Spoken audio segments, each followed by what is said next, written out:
By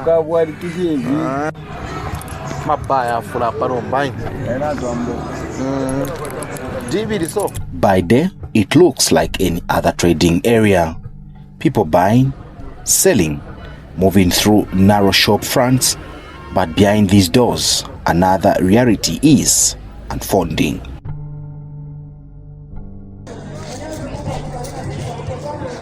Inside Luanshya's central business district, in an area known as Cambodia, shops meant for business have quietly become homes. According to local accounts, the name Cambodia emerged from people who frequented the area for drinking and began comparing its poor conditions to those seen in war-affected countries. The name stuck as a reflection of those struggles.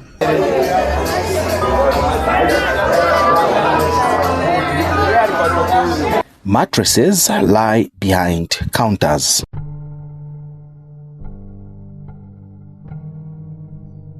Cooking pots sit beside goods for sale. At night, these spaces turn into sleeping quarters for men, women, and in some cases, entire families. An investigation by Spice FM has established that several trading structures have been illegally converted into residential dwellings, in direct violation of planning regulation governing the central business district.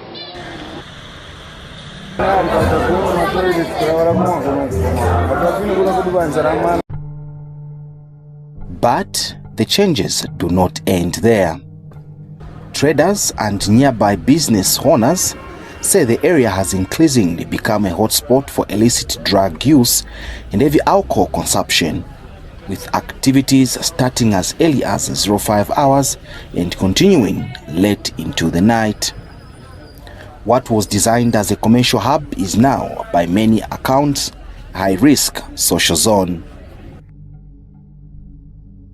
Speaking during the investigation, informer occupant Shadrick Kunda says many people living in these structures are driven by circumstances rather than choice.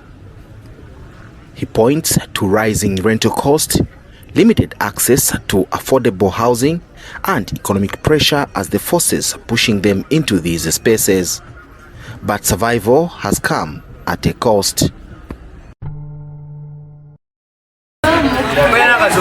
Nomba kuno Cambodia kuno panalikalako muno 10 years ngweta abana 4 ama toilet business okoyaba filiaso palia chianda palia actua amula mwine limbo oyafwilishako atama toilet kako ama boko yaba fionse fion tapamuchima pali wechima palia na pali wechima poti ya totaba kufefila fina menshi shani.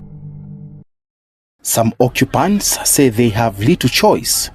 They point to rising rental cost, limited access to affordable housing, and economic pressure as the forces pushing them into these spaces.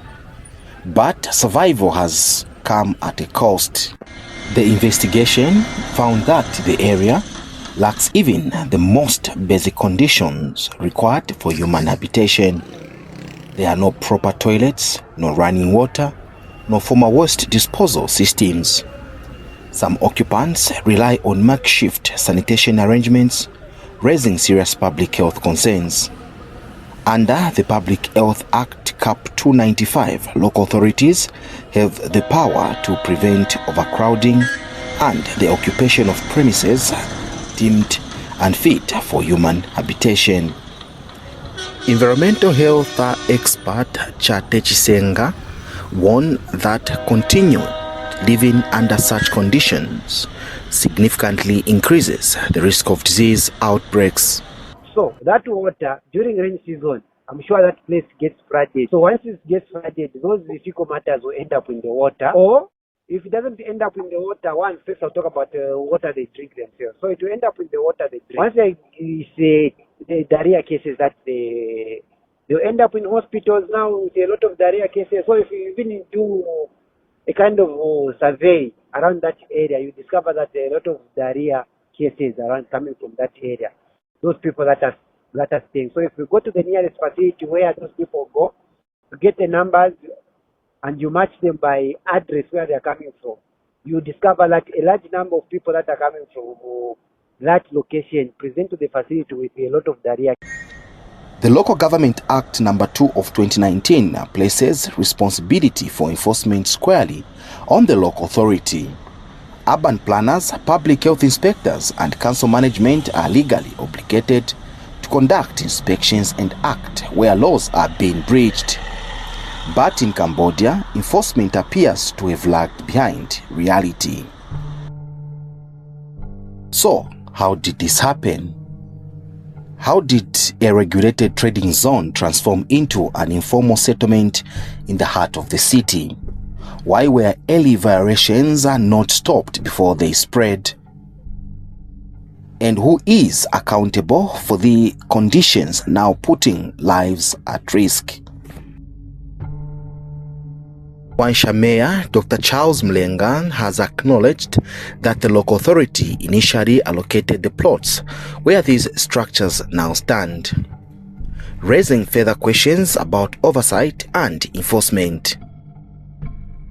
If you ask me the question and say who allowed the people to be there, of course it is the council, because the council allocated those store plots to the people that are built there. Town planning and experts say what is happening in Cambodia is no longer just a planning issue. Reporting for Spice FM Radio, I am Pride Nyirenda in Luanshya District, Copperbelt Province.